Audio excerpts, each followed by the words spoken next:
innovation and real-world impact by empowering institutions and scholars with worldwide academic services and technologies.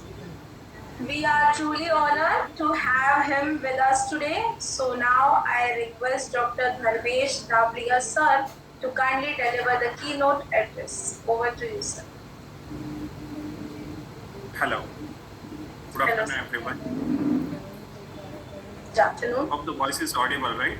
Yes, you're audible. Yeah. So I will just share my screen to start the keynote session. So again, first of all, thank you everyone for inviting me as a keynote in this particular conference. So I will briefing of things especially in the field of the research in terms of publications, Scopus publications and Web of Science publications. So I will just start with the presentation. We'll make it quick so we can have time for questionnaire. It's kind of a brainstorm session instead of much of a presentation kind of thing, as most of the researchers belongs to agriculture and different fields and have their paper to be published in peer reviewed Scopus Index journal. So I think there must be a lot of queries with everyone to have. So let me start with the presentation part.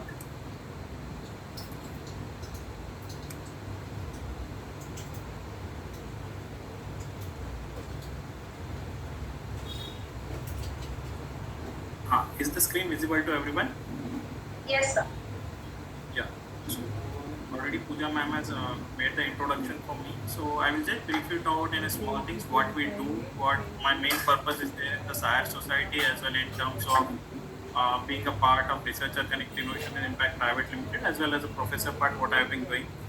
So major thing is I'm currently having the role of president in the SIARE society, majorly going into collaborations with universities and with researchers driving how to put up with memberships and everything.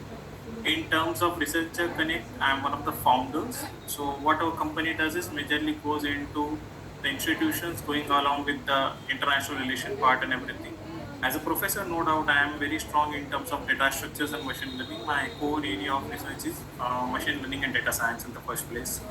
In terms of research profiling, currently I have 300 to 350 publications to my name with 2600 citations in Scopus as well as the H index of 28.